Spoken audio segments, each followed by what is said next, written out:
2025 was the year that healthcare AI flooded the market with pilots, press releases, and big predictions. At the recent JPMorgan Conference in 2026, the storyline was heard and was loud and clear. It's time for AI solutions to prove real impact or step aside. Now, today, we're breaking down the trends in the healthcare AI space that will define success in the year ahead.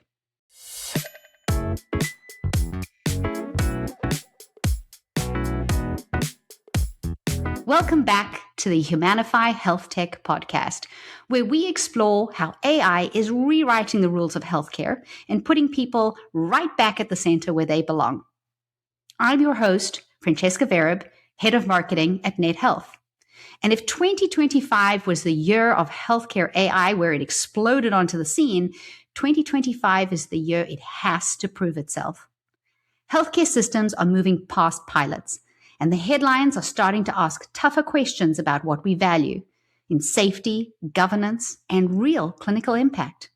Now, joining me today is Dr. Geeta Nayyar, physician, technologist, author, and occasional co-host to the show. And she's going to help me break down the trends that are poised to separate the wheat from the chaff in the healthcare AI space and help us decide what leaders should be paying attention to in 2026. Dr. G, welcome back. Jumping right in, AI scribes have become one of the fastest adopted healthcare AI use cases, right? This is autonomously capturing clinical conversations and generating those notes real time. Now, in 2026, this next evolution seems to be quite clear. Those tools are moving beyond just transcribing, much more towards anticipating and suggesting, and some of the next steps that clinicians might even ask. I also noticed I was doing some extra reading, Dr. G, and I saw in some recent interviews in the UCSF magazine with Dr. Bob Wachter. I hope I'm pronouncing his name correctly. He can reach out afterwards if I mess that up. But he cautioned that AI scribes become more seamless and physicians may start to require being a little less diligent about verifying what the systems produce. And that might actually increase some of the risk that errors start slipping into medical records. So my question to you, Dr. G, is how can clinicians really stay vigilant and ensure that accuracy across every stage of that care journey is taken into account rather than just gradually outsourcing their judgment to the system? Sure. Well, first of all, thank you so much for having me back, Francesca. It's always a pleasure to be on, and thank you for that. So I love this question because the idea that AI scribes are going to take over the note is perhaps very exciting when we think about documentation and contribution to physician burnout. But I think you're right. It really is important that we don't fall asleep at the wheel, right? So I think it's important that for clinicians, we think of this very much as like when we had a medical student or a resident. So when we were doctors in training long before the EHR, and even as we transitioned to the EHR, for the most part, medical students or residents, if you saw patients with them, they wrote the note. Right? They wrote the note. They were essentially a human scribe long before we had scribes. And it was the same because they did not have the authority to have the note signed. The system would not accept a signature from someone who was not the attending. So I think of this as very similar, that those safeguards have to be in place and that we're really careful that we're not allowing the scription, the ambient scribe service to actually become the author. I think that's such a smart point, and I love the fact that you bring in the entire enterprise journey. So as we shift into our next trend, which is really becoming a favorite theme for us on this podcast, interoperability, right? So interoperability has long been framed as this notion of just pure data exchange and it being a little bit of an issue, particularly as AI is transforming data exchange from just mechanical movement into more intelligent interpretation, right? And we know that systems can certainly automatically reconcile medication lists across various settings. They can identify gaps during transitions, and they can translate disparate data formats into sort of this unified clinical kind of narrative. Now, to bring this to light, I was actually chatting to a wound care director just last month who told me something that really ties into this point really well, Dr. G, and I'd really like to hear your point in it. She said, we don't really have an interoperability problem anymore. We really have a translation problem. And her example was, she says, I've got the skilled nursing facility pharmacy that gets data from the hospital, but it arrives in this like wall of text that nobody has any time to read. And she says, what I need is not more data. What I need is I need the system to tell me that this patient has a stage 3 pressure injury, right? That debridement occurred on day 2, that there's an antimicrobial protocol that they're on, and here's a red flag to watch for in the next, say, 48 hours. Like that shift, moving from just records, right, and into surfacing more clinical meaning at the moment it matters, is really what she's looking for. So my question to you, Dr. G, is how does AI change interoperability from just simply moving healthcare records from one system to the other into generating that clinical, meaningful insight and data that clinicians can actually use during these healthcare transitions? So I really love that point and I love that story because we really are. This isn't about just getting information anymore. This is about using AI to interpret the information, right? Just like that colleague of yours mentioned, right? What are the medications that the patient is actually on? What are the care gaps that are actually missing? And what did I just miss, right? What did I miss? What's the red flag that will really make a difference in care? So I think it's really about that intelligence layer and really interpreting the data. The simple data exchange, thankfully, is not really where we're at anymore, but it's really about what does it mean clinically and how and what should I be alerted to. And I think the only piece of this that we have to be mindful of as AI helps us interpret data is sometimes it makes it sound really good, Francesca, right? And it's a great hallucination. So that's the only caveat, is that sometimes it makes everything seem so coherent and so perfect when in fact something is actually missing. And so again, that accountability, that clinical oversight is always, always going to be needed. Totally fair point. And I think you actually said it there as well. You know, AI is learning from those documentation patterns, and it's learning to start to predict some of those missing elements, right? Those flagging those potential denials before submission, ensuring that there is some, specific quality measure in place. And in fact, according to the American Hospital Association, hospitals, and this was a mind blowing fact that I read, they spend over $39 billion annually on administrative compliance activities. Meanwhile, you've got cybersecurity and compliance leaders increasingly citing AI tools for real time monitoring and audit readiness. So the question here really starts to become, how could predictive AI really reshape compliance in 2026 by identifying documentation gaps this time or denial risks before claims are even submitted rather than after the audits occur? So it's a shift from the clinical use case into the back of office documentation compliance base.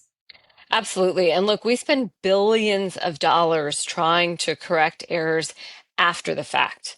What the opportunity is here with AI is that we're able to actually prevent, right? The best compliance strategy is a strategy that involves prevention, right? It shouldn't be after the fact, but if it can in fact find the coding mistakes, find the denial triggers, find, where are the specialty specific measures missing in real time so that it's not actually submitted incorrectly, but actually proactive. So I think it's terrific. I think it's one of those amazing use cases for AI that could really change the game.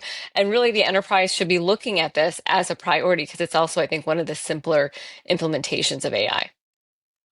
I think it's such a smart point.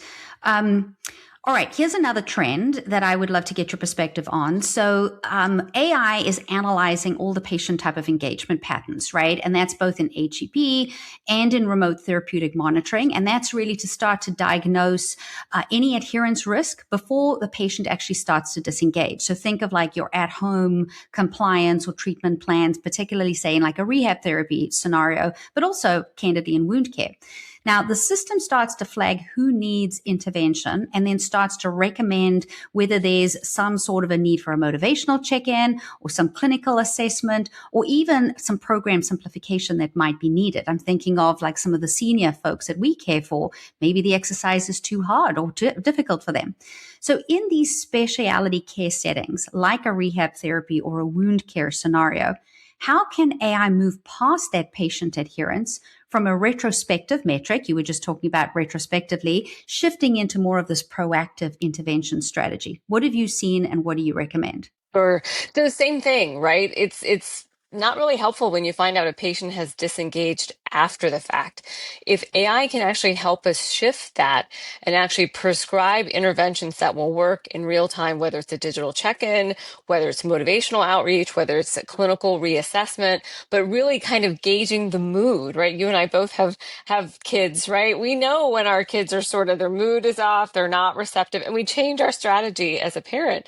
And we have to do the same thing clinically. We have to be able to identify when a patient is on their way out and starting to slip from the system and starting to disengage, missing an appointment, missing a digital check-in. And so again, I think this is one of the best use cases for AI is to actually get the patient and get them at the right time when they're receptive, as well as when they need it. And so I think about this as, we've always thought of adherence as a report, right? This is how many people didn't do this or didn't do that. But I think it should be an early warning system, right? Mayday, mayday, this is where we need help. This is where this person is at this moment, and swoop in there and get them at the right time in the care journey. I mean, when we think about wound care, right?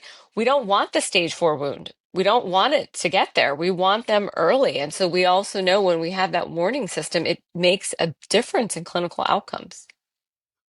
I think you just threw out a really great idea for a teenage app, monitoring app there, Geeta. I might reach out to you after the show. We can kind of see if we can get some seed money going. No, but in all seriousness, I think it's really a key point.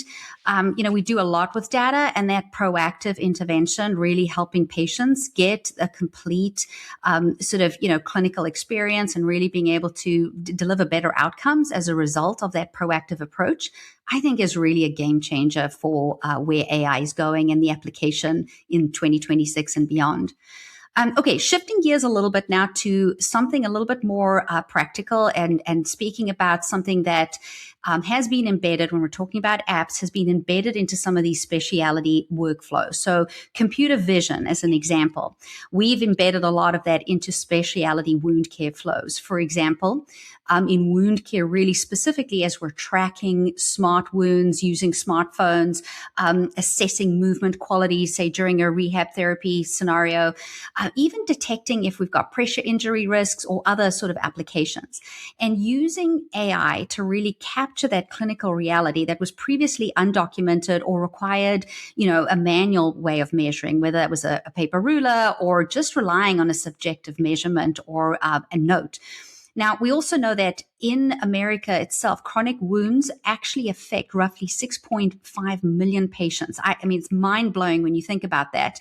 And so the obvious application for an AI-based computer vision application is really increasingly being turned to in order to track progression from injuries.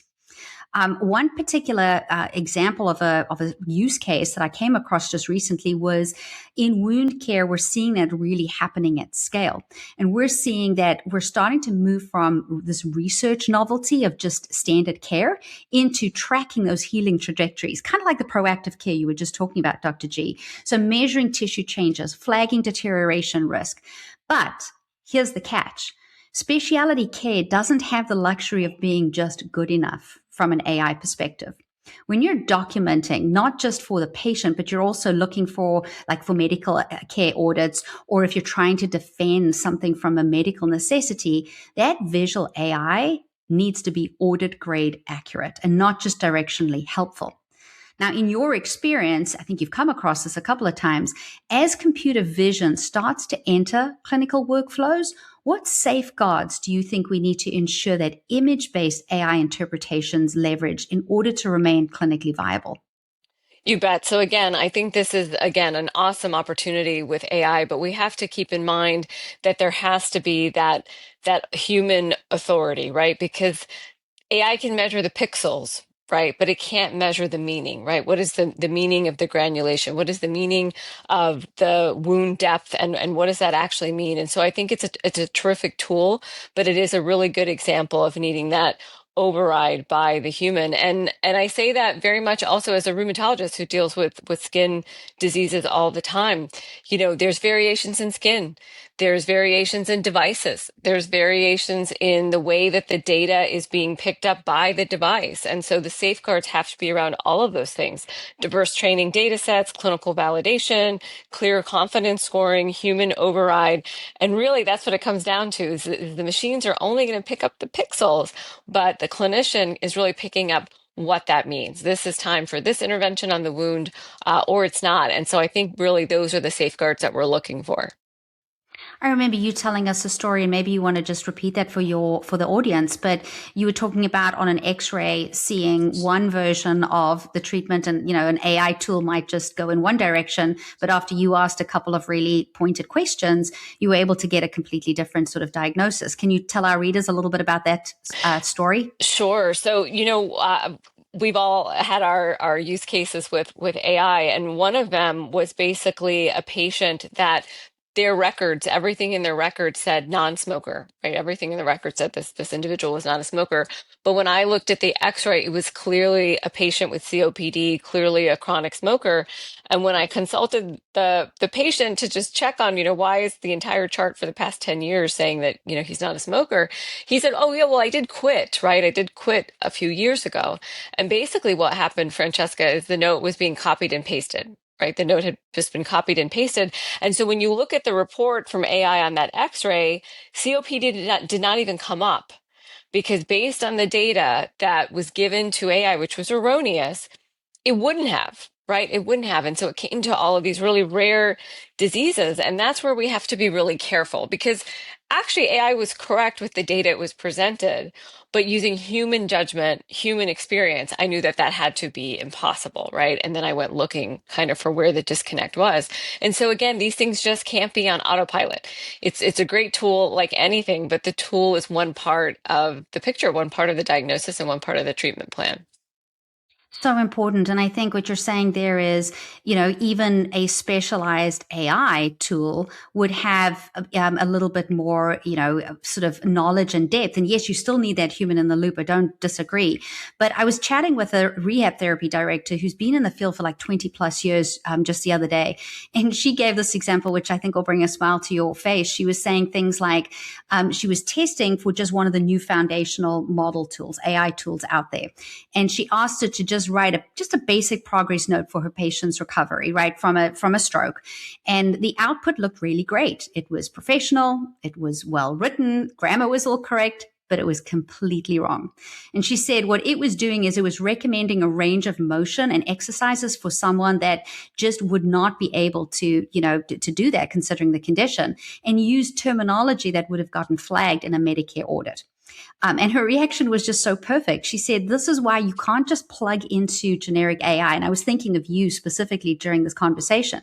She said, specialty care has context, and workflow nuance is so important, and clinical judgment, right? Those patterns that you just can't learn from the open internet are vital.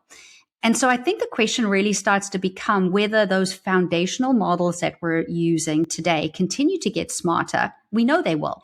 And it's sort of whether they'll actually start to understand specialty specific care. And will those then start to train those unique workflows that we're all, working through? So if AI starts to really understand these functional outcomes, then we can actually start to predict perhaps that outcomes, delivery, quality measures, etc., will be different, because those models are operating at a different level. It's not just standard model; it's now specialized AI plus the AI in the loop. So, as a foundation, right? If we start talking about these models and make this assumption that they're going to continue to get more capable, how do you see the balance evolving between these broad general purpose AI tools, right, and some of these generic EHRs and generic tools, into more highly specialized clinical AI systems that are built for specific workflows? What do you think about that, and what's your guidance? Sure. Well, first of all, I agree, right? I mean, the foundations are great, but healthcare is complicated, and certainly specialty care is complicated. There is no one size fits all. So general foundational models are going to be great for general things, but specialty care requires nuance. nuance. And so I think that the best is hybrid, right? You have the foundational model, but really the nuances of specialty care are going to have much more value to the clinician, much more value to the care team, much more value to the patient. So I think that needs to be the goal. But I also think the fact that we're going in that direction is incredibly exciting. Again, as a rheumatologist dealing with many skin diseases, many wounds, it's exciting because we have a lot of nuance, right? We have a lot of nuance in lupus rashes, lupus patients. And a general AI tool is just not going to get me there, right? It's not going to get me there. And so understanding that and embracing that and making those models even more intelligent is really exciting. Again, as a tool, not driving the plane, right? And so just being mindful that again, as a tool, but a better tool for sure. So, if we talk about like enterprise AI and how that's going to start to depend on federated trust, if we think about the fact that intelligence really lives where that data is created, right? Geeta, you talking about understanding and knowing where the data is coming from. And if we think about that as those sources being things like specialty EMRs or digital health tools and point of care systems, when we start to think about federated learning and how that allows AI to improve from different collective patterns and also just the ingestion of new data without moving into sensitive patient data, because we know that's, of course, off limits. What does that really mean for enterprise level AI data readiness? And what does that actually look like for some of the systems as we move into 2026? How should leaders really think about structuring that governance so that innovation can continue to move quickly, but without creating any unnecessary friction? So look, you don't scale technology, you scale trust infrastructure, right? This is about building trust, understanding that there's no technology that's perfect, including AI. And so for me, this is about governance models. This is about trust, what I call trust infrastructure, and ensuring accountability, because that's really what it's about. So that looks like cross-functional AI governance councils, that looks like defined model validations, continuous performance monitoring, clear clinician feedback, right? And again, how you implement, how and where is the human in the loop, but really those kinds of measures, those kind of cross checks is really assuring the accountability. And that's where we have to continue to evolve and get smart. Yeah, no, it's a huge point. I do think this is the year where we continue to move from a lot of those pilots into actual proof, and I think that's going to be a key area that folks are going to take a look at. But now, also shifting into a slightly different a piece. Not only do you need all those models, you also need workforce readiness, right? So let's talk a little bit about how AI literacy is really going to define what workforce readiness looks like. We know that AI absorbs this documentation burden, right? Like that is a huge thing that it's helped with us. It's also helping with routine scheduling and supply chain coordination so that therapists can really focus on things that matter, right? Really focusing on the complex reasoning, focusing on the patient motivation, and ultimately hands-on treatment, really working at the top of their license. So my question for you, Geeta, as AI becomes more embedded into these clinical and administrative workflows, how should we have healthcare organizations think about reskilling? There's AI literacy and then there's redefining roles in technology that augments the professional rather than disrupting their day to day. What do you recommend? So first of all, I couldn't agree with you more, right? AI is not meant to replace clinical reasoning. I actually think it's there to elevate. And to your point, if we're not worried about documentation, scheduling, we can actually practice at the top of our license, build a relationship, use our judgment, motivate our patients, educate our patients. So all really, really good stuff. I think when it comes to workforce readiness, look, it's a new technology, it's a new tool. So what are its limits? Making sure the workforce understands what are the limits of the technology. Where do they need to be mindful and be analyzing when they're also not sure and not taking it as gospel. Knowing when to override, knowing that you can override, right? That's also critical, that you are there for a reason. You're not there to just watch the technology, right? You're there to ensure accuracy and ensure that there's no harm done as well to patients. Interpreting confidence scores and recognizing bias patterns. I think this is a big one, specifically when we think about health equity, right? Even the technology has bias because it's a man-made product, right? With man-made data that it's interpreting. And so all of those things I think are really critical when we think about how we get this workforce ready to use the technology. And for those that are listening today, if you had to give them one tip on how to embrace AI, what might that be? Oh gosh, I would say embrace it. Definitely don't fight it. It's here to stay. I think it's going to make you better and happier and your patients too. But I also think it's really important that we understand what the limits are of these technologies and give the feedback because we are in a state in the industry where we're still figuring this out. And so don't think it's fully baked. Don't think, oh, this is the way it's going to be. No. Give the feedback. If you're on the front lines, you're seeing patients, something didn't go right with that wound, something that you saw was obvious, the technology didn't, you've got to give that feedback. You've got to give that feedback. You'll make the organization better. You'll find yourself also being really that much more excited about the innovation and your role in it. So what absolute sage advice, Dr. G, you sort of recapped it all there, the accountability, the involvement, the inclusion, the active participation in AI and embracing it. And I think that feels like a really proper place for us to wrap our discussion. Although between you and me, Dr. G, I could chat to you forever. Really hit on some top trends today. Really appreciate that. We're going to go ahead and let Dr. G go because she's actually on her world tour and is off to meet with another couple of key executives, especially on the topics of AI. It was wonderful to chat to you today. Thank you again for joining us. And as always, we appreciate your insight and look forward to having you back. Thank you so much for having me, Francesca. I look forward to seeing you in real life soon. Absolutely. So some key takeaways from today's conversation. First, AI in 2026 is shifting from this reactive tool to much more embedded intelligence.